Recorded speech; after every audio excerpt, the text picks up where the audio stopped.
We'll first focus on the proposed amendments under the Office of the Secretary.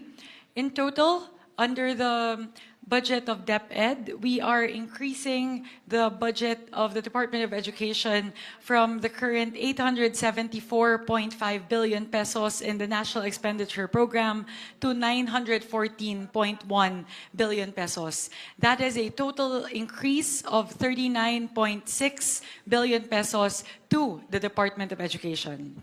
What are the components of the increase? The first would be the under administration of personal benefits for overtime pay for teachers, honoraria for teaching overload, relocation allowance, terminal leave benefits.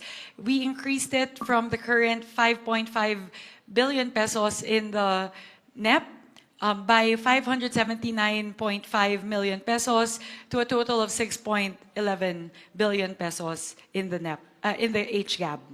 Next, for learner support programs, the next item actually would be the Basic Education Facilities Program. That would pertain to the increase in the classrooms that would be built. We increased it from the 28.1 billion pesos in the NEP to an increase of 63.2 billion pesos. That is a total increase of 35.1 billion pesos towards the construction of classrooms, which, as mentioned earlier, will translate to 25,200 new and rehabilitated classrooms. Next would be the textbooks and other instructional materials. From the 11.2 billion pesos in the NEP, we propose to increase it by 50 million pesos to 11.2 billion pesos in the HGAB. Next would be under the basic education curriculum, and this pertains to improving services. This is actually in relation to ARAL, the tutoring program of ARAL. From the current 3.6 billion pesos in the NEP, we increase it by 984 million pesos to a total of 4.55 billion pesos. Under the flexible learning options, that being ADM, ALS, and EIE, we propose to increase it by 306 million pesos from 4.36 billion pesos in the NEP to 4.67 billion pesos in the HGAB. Next would be the Madrasa Education Program. We propose to increase it by 26.25 million pesos from the current 495 million to 521.7 million pesos. Under the School-Based Feeding Program, from the current 11.78 billion pesos, we propose to increase it by 1.83 billion pesos, thereby putting school-based feeding program at 13.6 billion pesos. And lastly, this is pertaining to the Palarong Pambansa.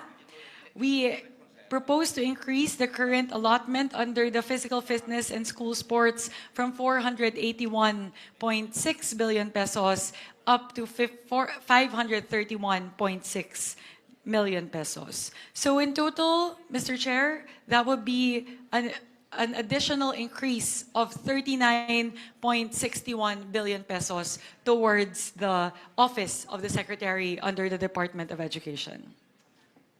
So the biggest increase, if I were to summarize lang po, Mr. Chair, ang pinakamalaki po nating ilalaan ay kadagdagang 35 billion pesos para po sa pagtatayo ng kadagdagang 25,000 na mga classrooms, 25,000 classrooms, at para po sa school-based feeding program, magdadagdag po tayo ng 1.83 billion pesos para mas dumami po yung bilang ng araw na pwede po nating mapakain yung mga estudyante sa mga paaralan. Yun po, Mr. Chair, those are our main amendments pertaining to the Office of the Secretary. Madam Chair, kung pwede magtanong. Yes, Representative Libanan. In line with the question of Senator Erwin, maraming schools po natin na nangangailangan ng TV sets at saka Wi-Fi na facility. Saan po dito? Dito rin po ba sa basic education facilities? That is a different line item po. Under DepEd, there is a different digitalization component in the budget. So meron po doon na ICT, specifically for the provision of Wi-Fi to the different schools all throughout the country. So meron din pong pondo para doon. Thank you po. Ang sinasabi po ninyo, sorry Mr. Chair, Madam Chair, yung digitalization project na nasa NEP, iba pa yung ITC na sinasabi mo. I'll pull out po, Kasi Senator nahihirapan ako dito sa format po, Mr. Chair, Senator Gatchalian po.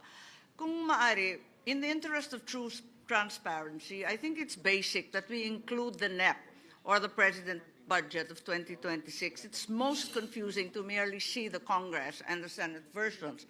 Also, we should be allowed to compare it to the GAA of 2025 para maliwanag ang kwenta. Kasi hindi maliwanag po ang kwenta rito. Ang pagkaalam ko, hindi nakasulat dito, pero dun sa NEC, 16.48 billion, tama po ba yung digitalization na tinatanong ni Congressman Libanan, ni Nonoy?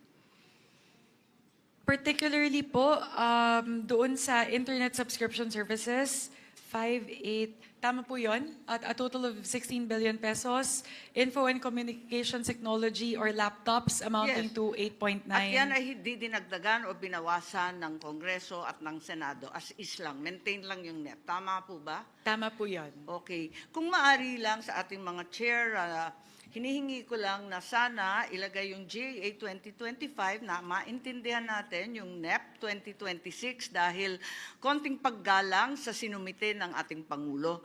At eto nga, yung basic education facilities, medyo ito ang mabigat ang galawan, ano? Kasi nakita natin dito sa GAA 2025, 28.1 billion noong 2025. Tapos, nung NEP, 28.056 ang linagay ng Pangulo at ng DBM, pagkat alam din natin na 22 lang ang classroom na ipatayo. At ang disbursement rate nila ay bagsak na bagsak sa 23%. Ngunit dinagdagan ng Kongreso ng 63 billion mahigit at lumobo pa sa Senado ng 85 billion. Hindi ako tumututol sa pagdagdag ng classroom. Ang tinatanong ko lang, tama ba itong ginagawa natin? Hindi nagagastos, dagdag tayo ng dagdag, bilyon-bilyon nag-umpisa sa 28, di magastos, 23% lang ang accomplishment. Lumobo sa 63 at lumaki pan lalo sa 85. Tanong lang po. Opo, go ahead. Actually, Senator Amy, ang backlog ho natin sa classrooms is about 165,000. At kailangan ho tayo mag-allocate ng about 400 billion pesos para lang makahabol. So ito ho ay hindi pa nga ho tayo nakakahabol ho dito. Ito ay para lang ma-decongest ho natin yung mga highly urbanized areas. Ang magiging method at mekanismo ng Department of Education ay papasok ho sila sa number 1, PPP, number 2, counterparting with the LGUs, number 3, counterparting with the CSOs, number 4, counterparting with NGOs. So, ang kanilang strategy is sabay-sabay gagawa ngayon ng classrooms. So, ito po ay napag-usapan naman during the hearing, during the budget deliberation, at base po sa calculation ng DepEd, kaya naman ho nilang i-implement ito, basta sabay-sabay ho nilang i-implement. Yes, thank you very much, Mr. Chair. Ang akin lamang, kapag ganito kababa ang disbursement rate, klaro na hindi budget ang issue. Walang kakayahan ng DepEd magpatayo ng ganyang kadami at ang public works man. Sabihin na nga natin na iba-iba ang gagawin ng PPP, ng NGO, CSO at iba't iba pang tropa, LGU. Ang tanong ko po, wala namang maliwanag na plano. Kasi ang totoo, nagawa na po natin to. Hindi naman sa pagmamalaki, pero yung massive school building program po ng dekada 70, alalay po ako noon ng ama ko at nakita natin na new technology sa building ng prefab nung panahon na yon. Sa ngayon, wala naman tayong sinasaad na modular or ibang prefab na technology or smart technology na napakarami ng foam concrete at kung ano-ano pa. Wala naman nababanggit na ganon. At dyan tayo makakamura, alam natin yan. Ikalawa, wala namang prioritization, yung color-coded po ng DepEd. Kabisado po natin yan. Galing tayo sa LGU, hindi naman ganun kaliwanag. Pagkatapos, wala namang kaakibat ito na programa para sa ating teachers. Hanggang ngayon, alam naman natin, teacher natin, ang baba-baba ng sahod. So, marami pong dahilan.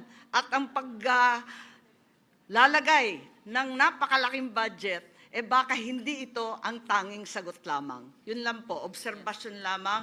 Ano ang absorption rate na totoo ng DepEd? Apakababa, nasa 23%. Actually, maraming salamat, Senator Amy, sa inyong mga komento. At actually, ang nangyari ho kasi, merong special provision na ibinibigay lang exclusively sa DPWH ang construction. No? So, for 2 years, almost 5 years, no? DPWH lang po ang nagko-construct ng classroom, farm-to-market roads, hospitals,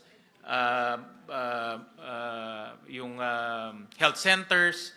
So ngayon, under this budget, i-allow na ho natin ang mga iba't ibang ehensya na pumasok po sa counterparting with LGUs. No? Kung gusto ho nilang makipag-partner with LGUs, pwede ho sila mag-partner para ho mabilis yung construction dahil ang LGUs ho, alam naman ho natin, mas mabilis ho mag-construct. Before I continue, let me recognize the presence of Senator Mark Villar, one of our conferees. Mr. Chair. Yes, we appreciate the concerns of Senator Marcos, and as the chair mentioned, there are several options